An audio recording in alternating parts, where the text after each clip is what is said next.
আলী না থাকে তাহলে তার এই নামাজও কবুল না, তার রোজাও কবুল না, তার তাবলীগও কবুল না, তার কোনো পরিশ্রম কবুল না।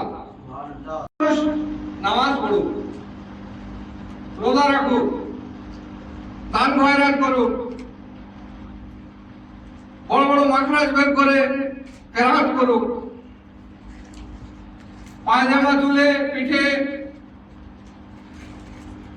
বলিয়া বিস্তার নিয়ে দূর দূরান্ত এলাকায় গিয়ে তাবলীগ করুক, কিন্তু আল্লাহ কিছু মানুষের আমলকে কবুল করে আবার ফিরিয়ে দেবে। হাবা মানসুরা এই আয়াতটি আছে, তারপরে আবার সে তার আমলগুলিকে নষ্ট করে দেবে, বরবাদ করে দেবে। আমার মানসুরা বলছে যখন সকালবেলা খিড়কি দিয়ে জানলা দিয়ে রোদ আসে, রোদের মাঝখানে জাররাত পাওয়া যায়, ছোট ছোট ছোট ছোট যদি গওয়ার করা যায়, তাকে হাবা মানসুরা বলে। শেষে আমলগুলিকে জাররার মতো করে দেবে। তখন জিজ্ঞাসা করে কেন? এরা তো নামাজ পড়তো, এরা রোজা রাখতো, এরা দান খয়রাত করতো, এরা সবকিছু করতো, তাহলে আল্লাহ কেন এদের আমলকে এইভাবে বরবাদ করে দিচ্ছে? তারপরে ইমাম জাফর সাদিক আলাইহিস সালাতু ওয়াস সালাম বলেন,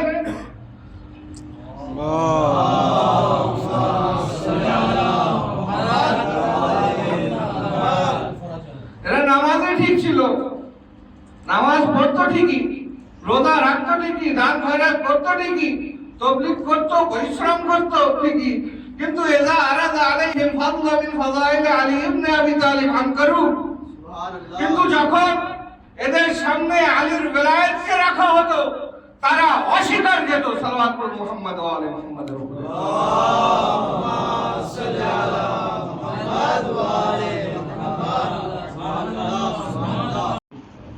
তারপরে মুনাফিকের কথা বললেন যে যদি আমি একটি মুনাফিকের সামনে সমস্ত দুনিয়ার দৌলতকে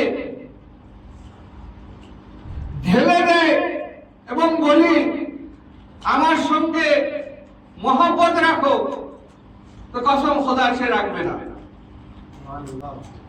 কেন? রাসূল খোদা বলেছেন, yani প্রথমে মুমিনের সিফাত বয়ান করলেন কি,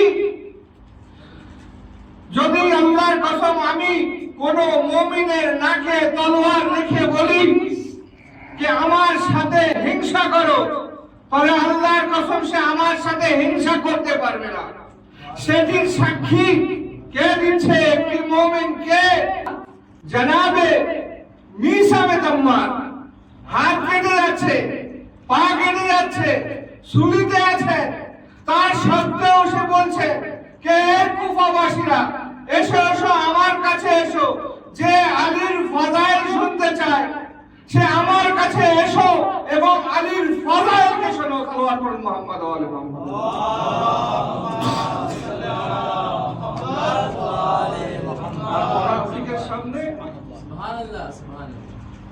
মুনাফিকের সামনে যদি বলছে আমি সমস্ত দুনিয়ার দৌলতকে ঢেলে দেই আর বলি আমাকে ভালোবাসো,